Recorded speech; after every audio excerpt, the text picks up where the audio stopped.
Hello and welcome back to my Simple Approach series. Now this is a straightforward riverside piece that's built on strong shapes and clear decisions right from the start. I'm going to get straight into the painting, so let's begin. Right, first thing I'm going to do is wet these background trees. Just enough water to let that colour move down. There's not going to be much detail back there, it's just a solid shape that's going to push the foreground forward. And the brush I'm using is a number 2 Red Dot Collection mop from Rosemary & Co. And I'm using very watery Payne's Grey.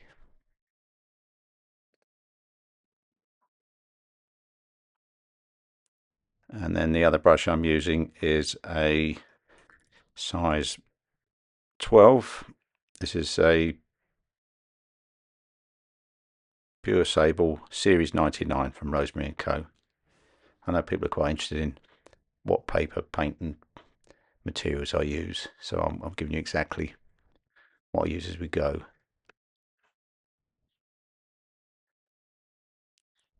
Putting this in wet into wet. This is just the background trees here.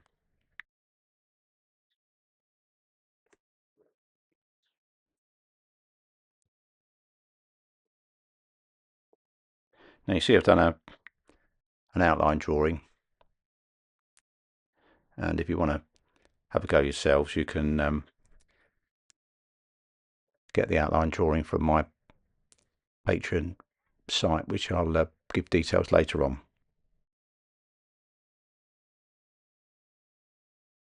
Varying the intensity of the paint here, some's watery, some's not so watery.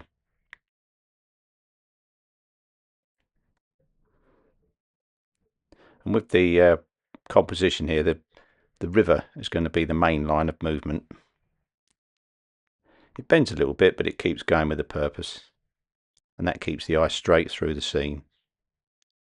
The trees that are on the right there are going to hold everything in place. They stop the river from spilling out the frame.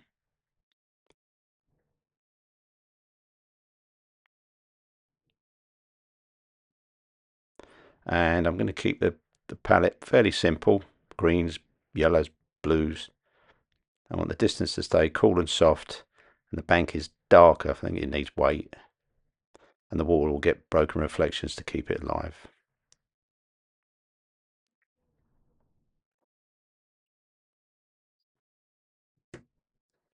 It's quite a misty day here, so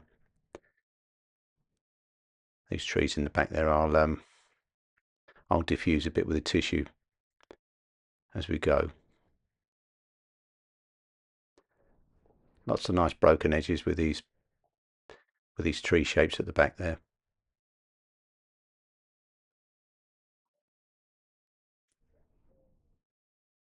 And once again, with this composition, it's really just about blocks of shape, not looking at objects, but just attractive shapes.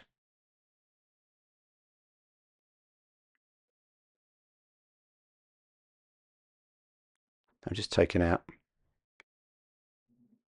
quite a bit of colour really with this with the tissue. This is going to be the mist effect. Just let that dry out a bit. Paper I'm using today is Saunders Waterford 140 pounds rough, and I've got the board very slight angle.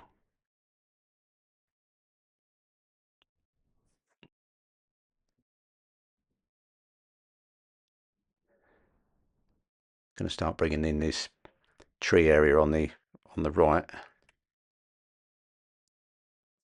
I'm using this is a Rosemary & Co. Pure Sable Series 99 for the yellow.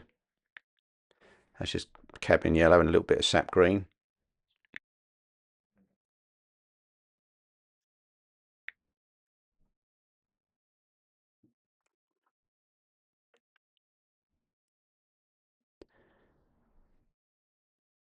Just doing various areas around this bank of trees on the right hand side.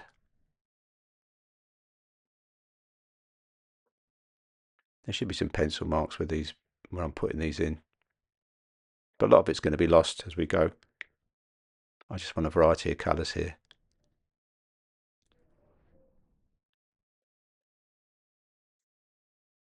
French ultramarine going into the mixture, sap green, cadmium yellow.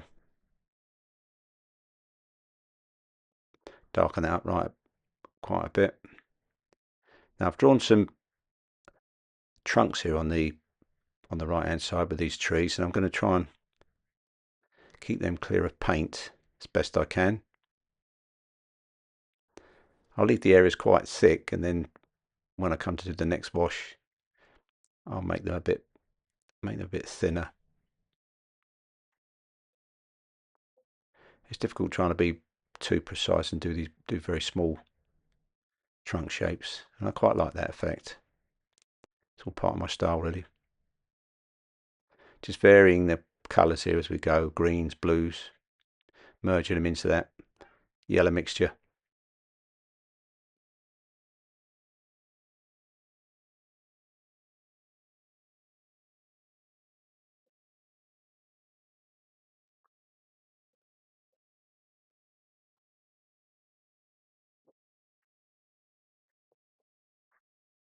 Just bringing it down. Going to be darker at the base than it is at the top.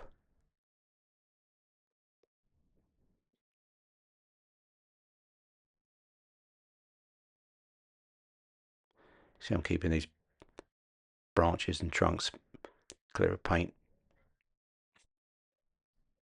I think it'd be quite a nice effect at the end of the painting where there's these lighter areas where the trunks are, rather than just a massive block of colour. It can be quite fiddly, but it'll be worth it in the end. Now I'm using a size 8 Rosemary & Co designer brush. This is the series 344. Switching around with brushes here quite a bit, rather than use the same brush. And if I use a brush to put the yellow colour on, I wouldn't go using that with a darker colour necessarily straight away. I'd switch brushes and use another brush.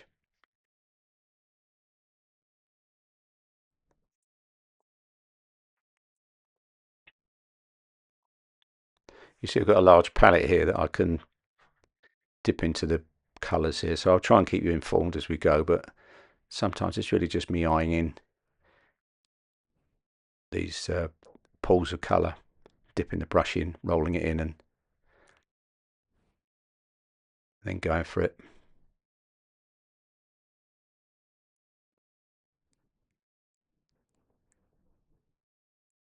And there are periods while I'm painting here where I'll dry it off with a dryer, but you won't see those. I'll take those out.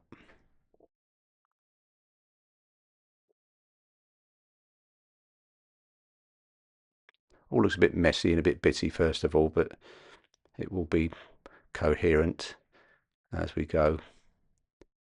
Get near the end, it'll kind of make sense.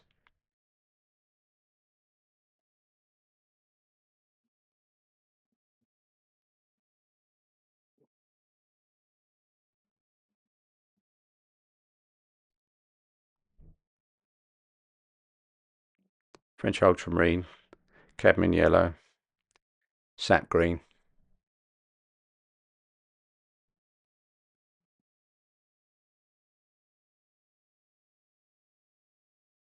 Nice bright scene this one. It's sunny morning here on this river scene. Then eventually have a guy there in a boat doing a bit of fishing, which will add a bit of scale to the painting.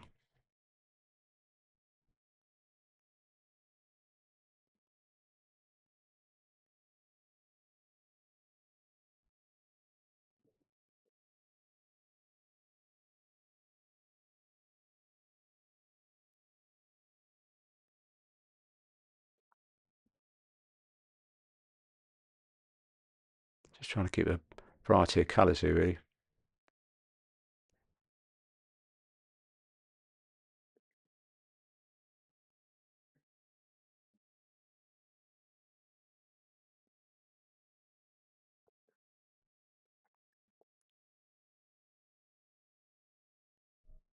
And I'm even dipping into the original grey mixture, bluey grey mixture, Payne's grey and French ultramarine, just to vary that on the right hand side.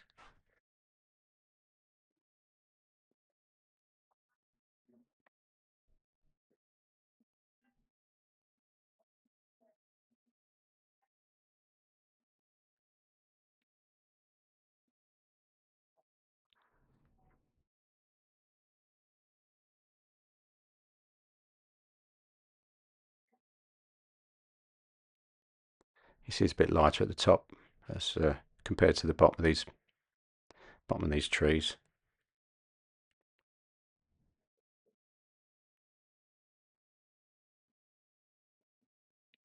Letting all these colours merge.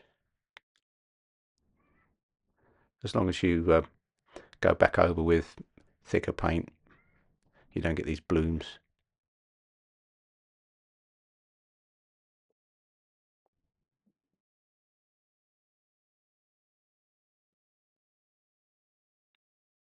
Eventually all these patches will kind of join up and that'll all make sense.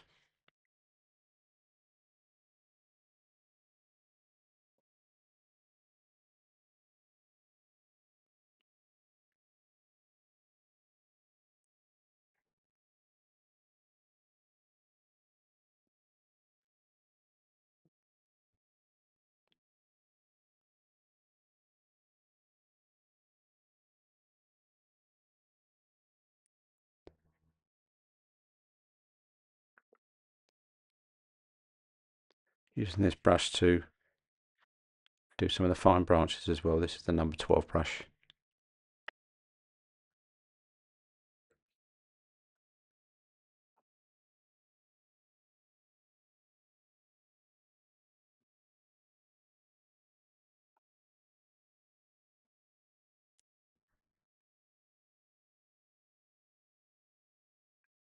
See the contrast there with the cool greys,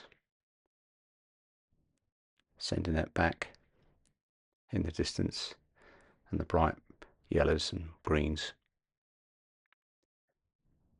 sending the right hand side group of trees forward quite a bit.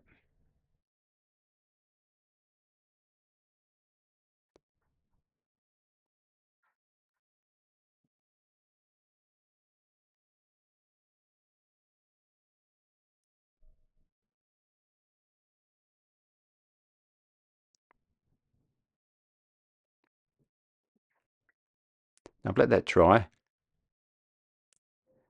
I don't want too many pencil marks here, so I'm going to be taking those out with a putty eraser.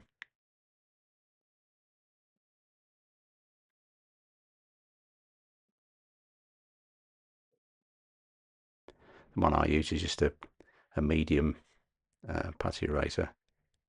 It's quite soft, you can kind of mould it into shapes with your hands as you're using it. But make sure it's completely dry, otherwise if you smudge the dark paint into the paper, it's really difficult to try and get it out. If you can, with these darker colours like Payne's grey, neutral tint.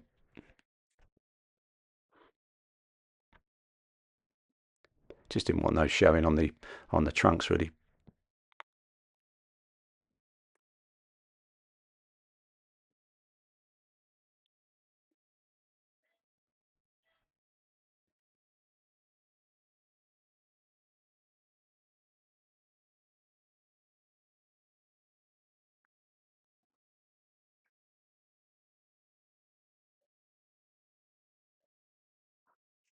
Now I've switched to a size 12. This is a Rosemary & Co Designer Series 344. This is Cadmium Yellow and Jean Brilliant.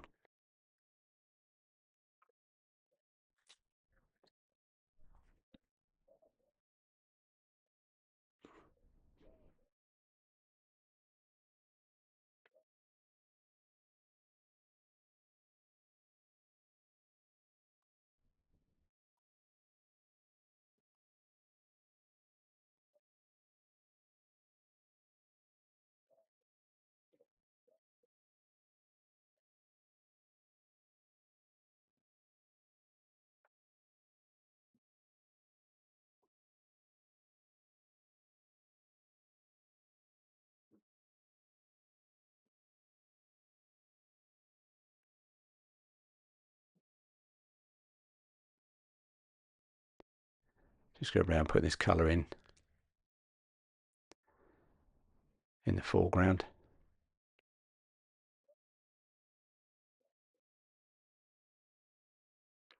Not being too fussy, just really covering everything. I'm going to be going over it again. Just put some brightness there on that right hand side.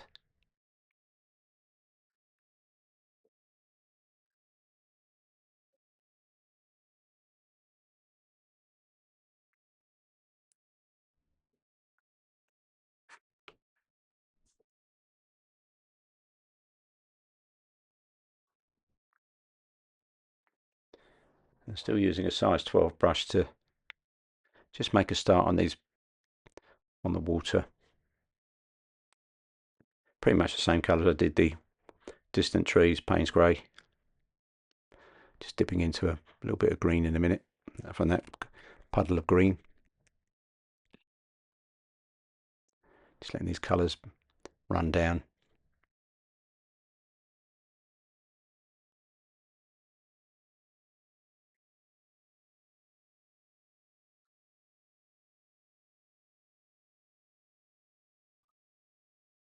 Introducing some green and some yellow into this.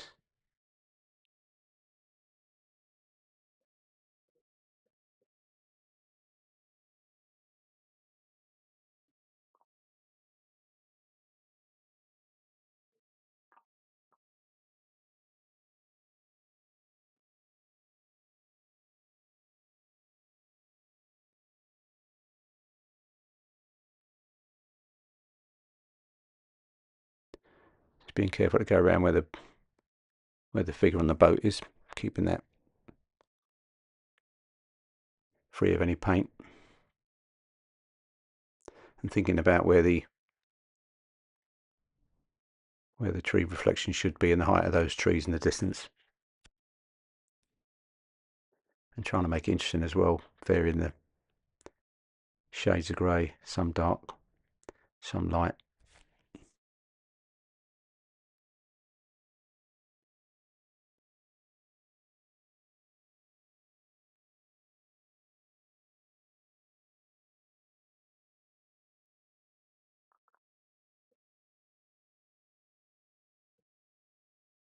Working my way across from left to right.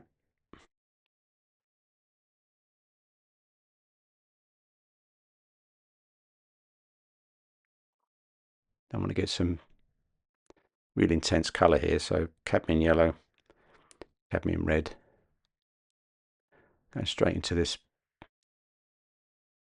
grey colour, grey green colour, and then just merging it in with some watery paint.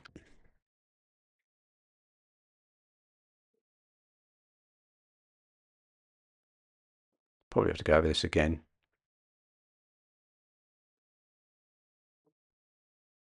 It'll certainly dry up much lighter. There's some real intense yellow colours going in there.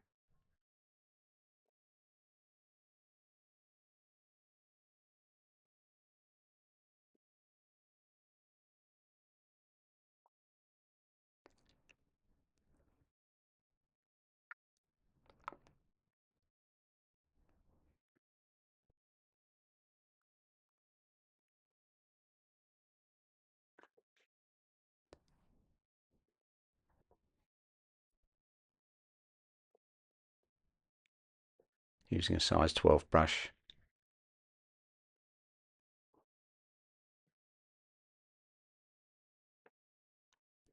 Put some darks along the immediate riverbank as well. Yeah.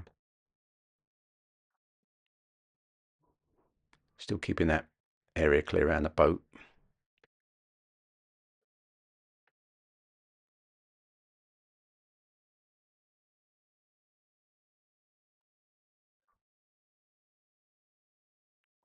And dipping into raw sienna. The paints I use are Winsor & Newton and some Jackson's Artist quality watercolour paints. This particular one, the raw sienna, is Jackson's. Quite like that one. But the light red I'm using now is Winsor & Newton.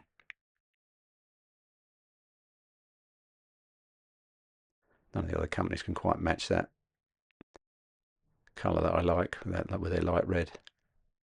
And then where I've left these trunks, just trying to make some interesting shapes on the white paper, and just varying that colour really. Light red, raw umber. Using a biggish brush really. Not too much finesse here.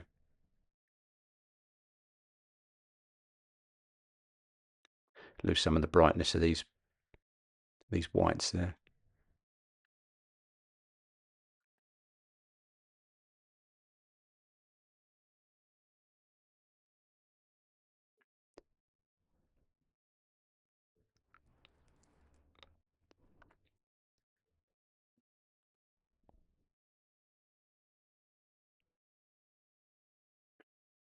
Just neat raw umber now.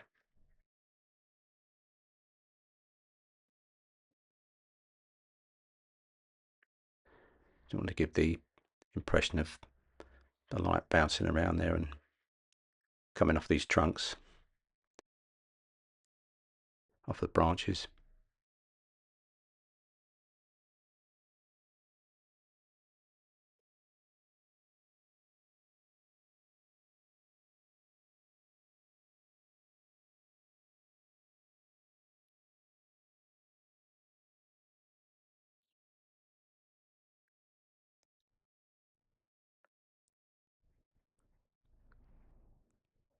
And then going really dark with neutral tint and raw umber.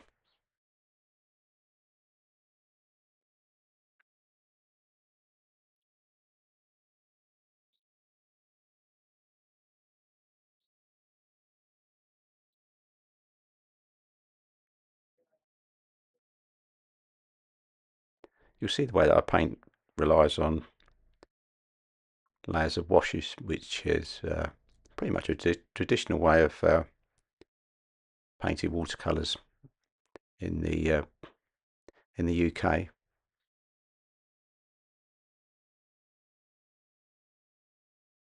I do try other methods with the soaking the paper, using a lot of wet into wet techniques, things like that. But I always fall back on this one for traditional landscapes. This is what I like to.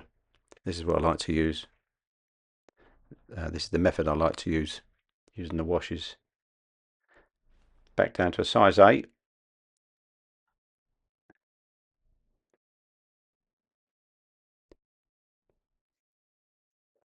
And this with neutral tint, just bringing in this,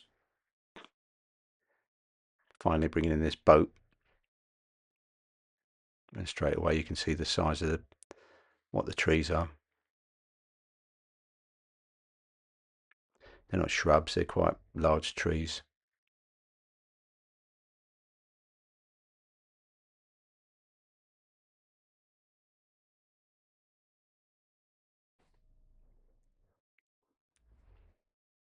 Now I'm putting in the reflection the same intensity as the boat, but I will be taking that colour out with a tissue.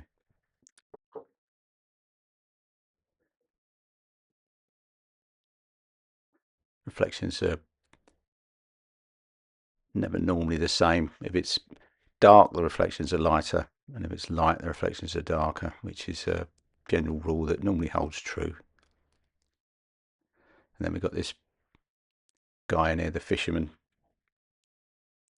who's wearing a white hat.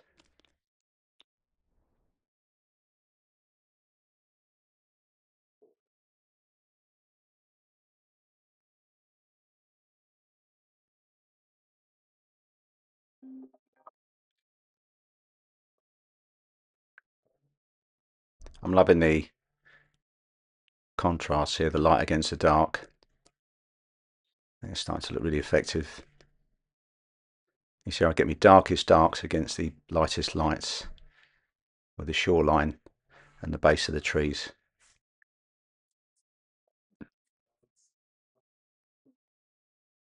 Now what I do with these areas that I've kept clear for tree trunks is I slowly make them narrower, just merging in colours. look a bit too big and chunky first of all, but it's difficult when you're doing the large washes to get these fine lines like that, unless you use white gouache, which I do to I will to some parts of these paintings. Be doing it in the water later. I find that just easier to do it like that. Really put the white gouache lines in.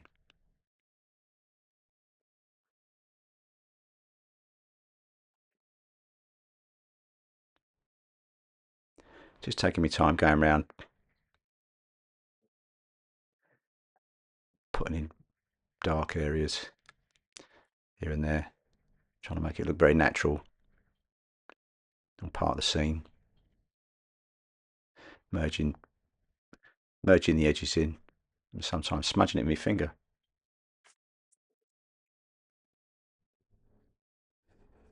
And really dark now with just neat neutral tint straight out of the pan.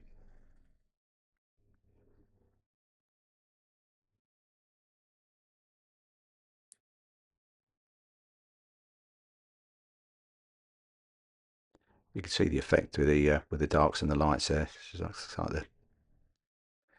like the ground's on fire there. It's just such a contrast.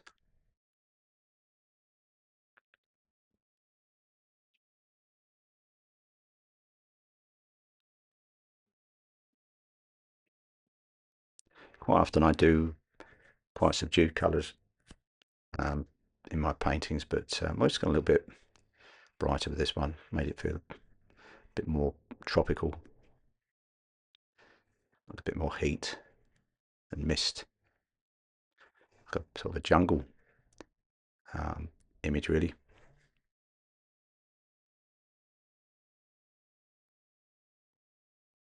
Just trying to make some interesting edges where the dark meets the shoreline below it, and then putting in some more trunks and branches and things.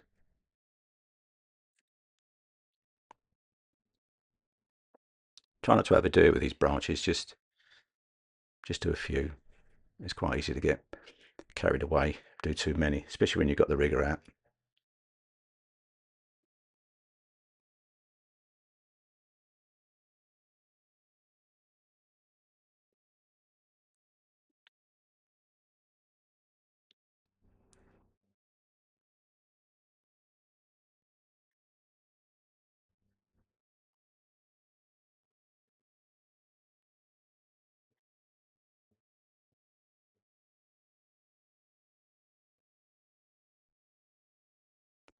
Quite a slow part of the video, this, just where I'm going around putting in dark areas, improving things here and there. The tree trunks in the distance and that shoreline.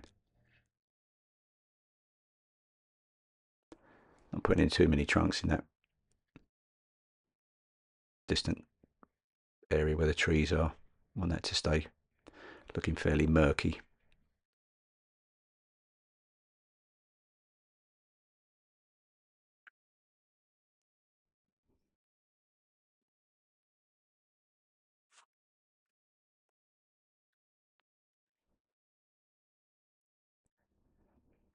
Still going with the darks here.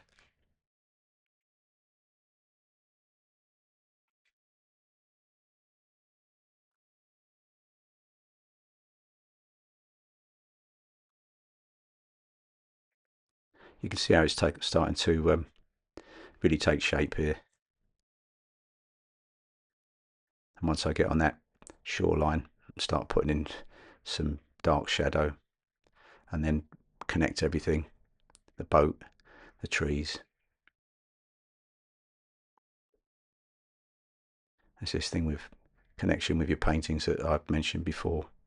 It's very important. Things to connect. Boat connects to the shore, shore connects to the trees, trees connect to the distant trees, they connect to the reflections back to the shore. I think it's to do with when you're looking at the painting, what subconsciously makes it attractive, and that is the fact that your eyes You just can go round and round the painting. Nothing's kind of stopping it.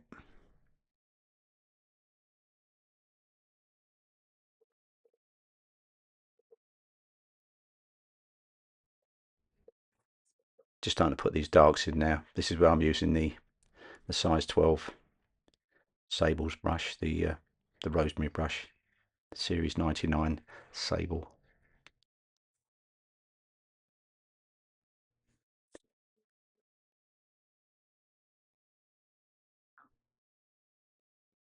Deep bases on these, where these trees connect with that shoreline.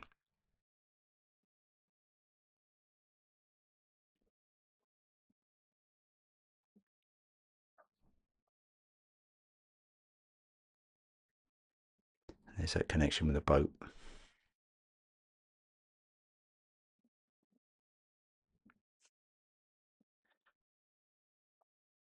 And the first watery wash with the raw sienna.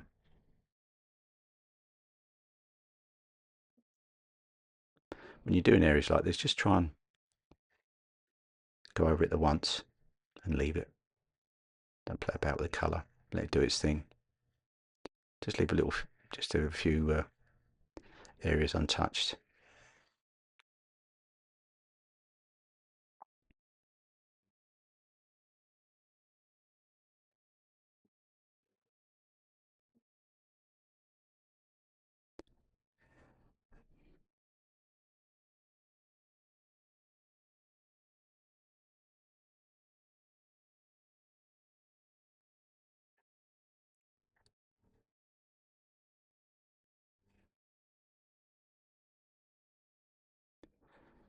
Now put it in the guy in the boat.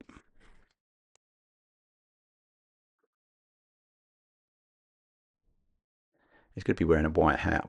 I may adjust in fact I think I will later on, adjust the background, bring that down so the dark really shows out the light of his hat. Now this is dried now,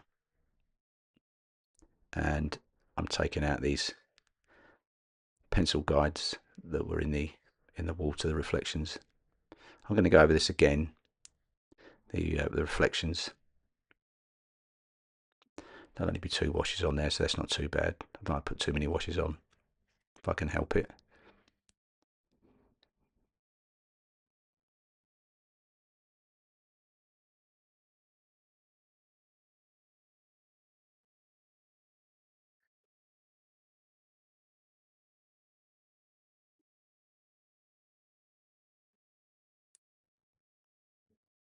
Just a simple figure here.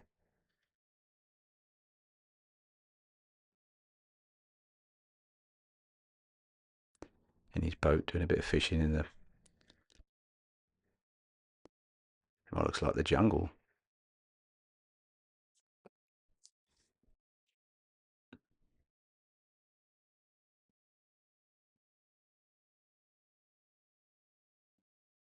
There's his rod.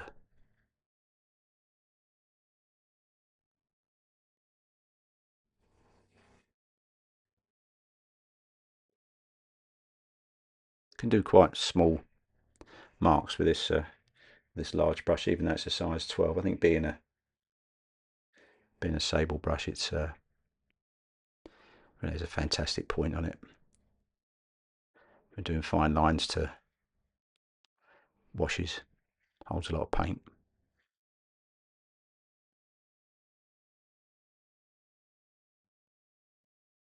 And now I've dipped into raw sienna again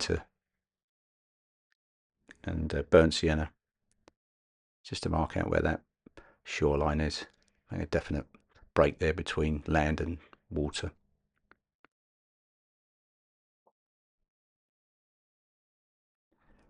And with that mixture,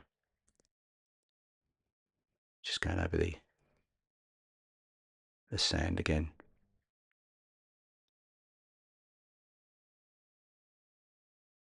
Just washing over it.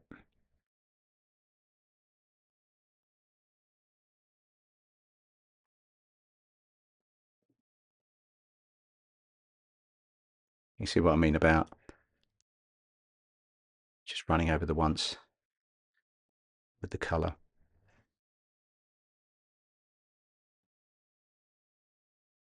And then where I've left these areas of white paper, intentionally to put in the appearance of some of these large leaves you find in this sort of terrain.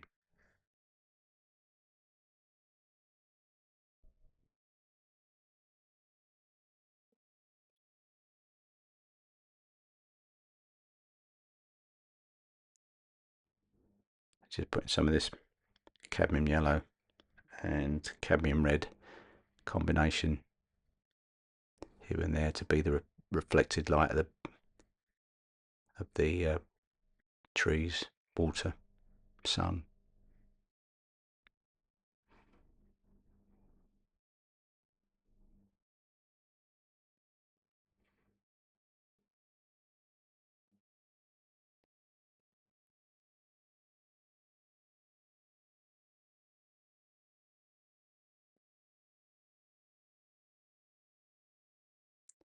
I want these reflections to come down and touch the boat, like the trees are pointing at the boat.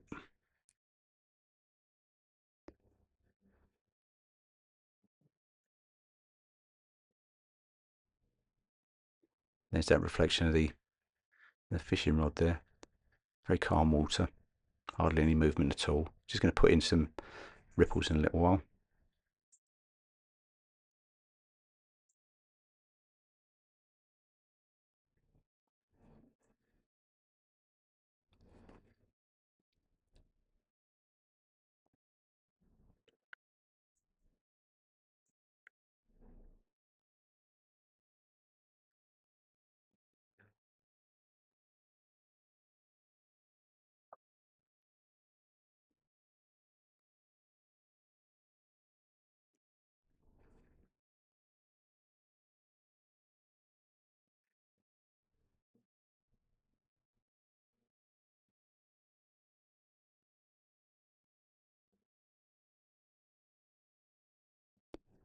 Now I'm going to go over this water area again,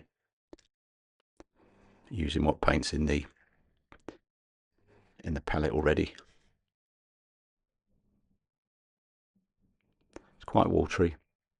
Just leaving that white line where the water meets the land at the top there, give the appearance of a little bit of movement in the water.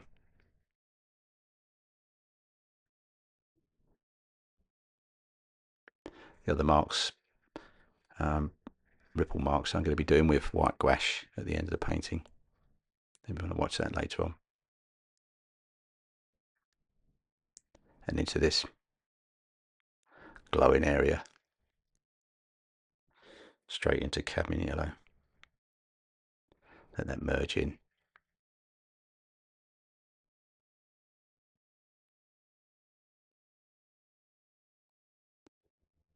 That really catches the eye, that colour there. We can get away with that too many areas in a painting, but in this particular case I think it's fine.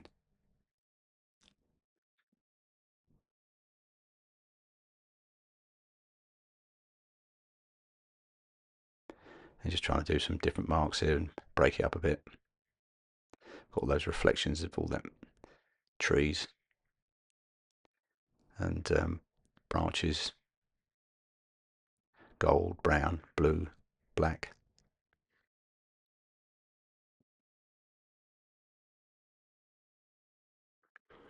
Now I've gone to using the rigger brush again now. I've got two rigger brushes. I'm using a size 2. This is the Rosemary & Co. Eclipse rigger. And I'm also using a size 0 of the Eclipse rigger series. Obviously the size 2 is just slightly different. It's slightly longer. I've got a few more bristles, but with the size 0 it's really fine. I quite like it for doing the finest lines. Great for doing ropes on boats and things like that.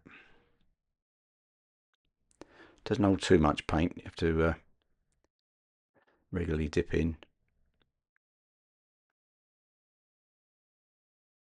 And then putting in some broken trunk lines there, tree trunk lines.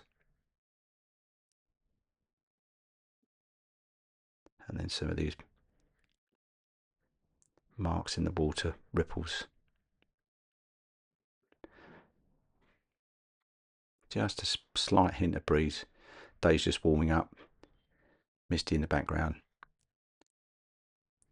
Starting to get really bright in the foreground.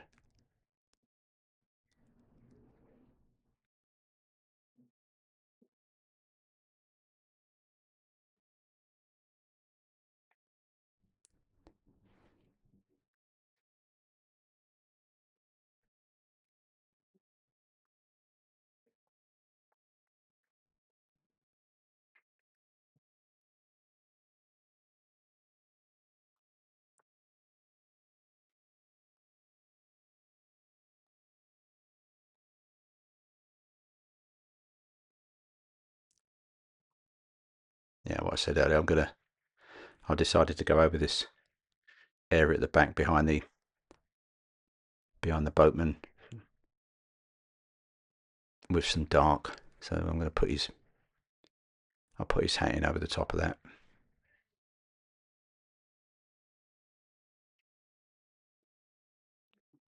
He's wearing one of these conical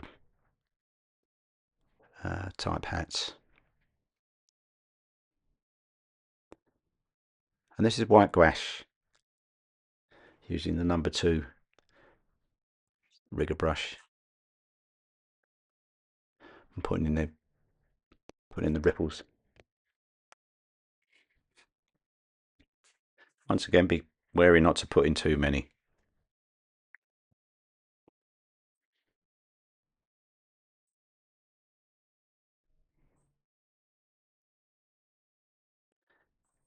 And if you like the work that I'm producing and you want to help the channel, have a look at my Patreon site. I'll put the details below. And in that I post extra studies, behind the scenes, and I do real-time videos over on Patreon that I don't do here, and you don't get any breaks. It doesn't cost much money, and it really helps me to keep this channel going.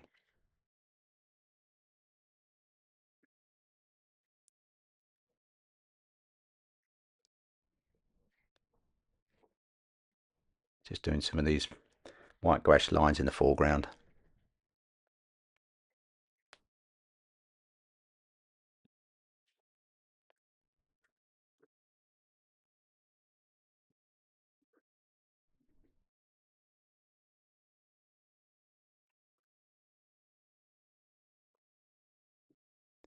I like to just use this white for the last bits.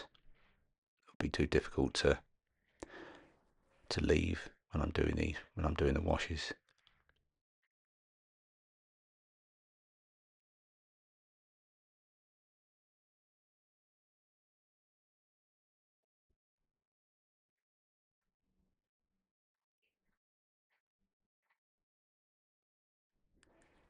Just a little hint of movement in the water here and there, and just breaking up some areas with some white dots and dashes.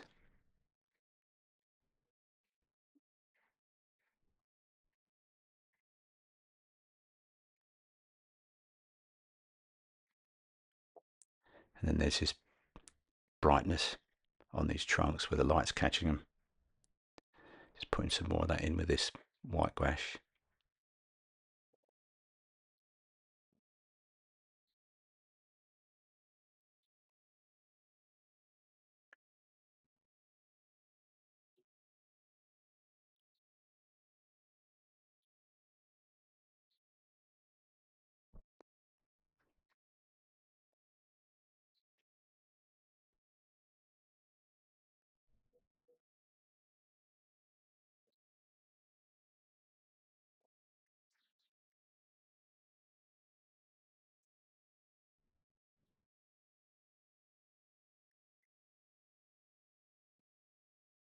Just working my way from right to left, doing these final bits.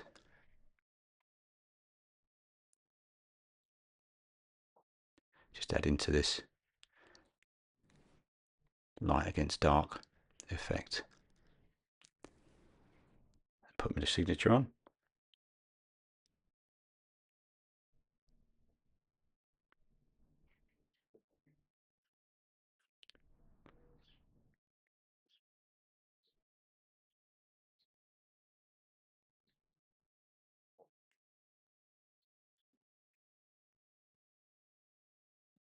And carefully removing the masking tape to reveal that nice white line around the painting.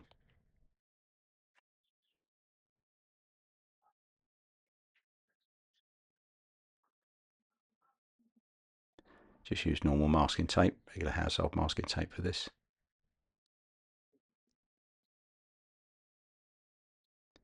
And there we are. Final painting. So that's the idea behind a simple approach. Strong shapes, simple decisions, let the painting breathe. See you next time.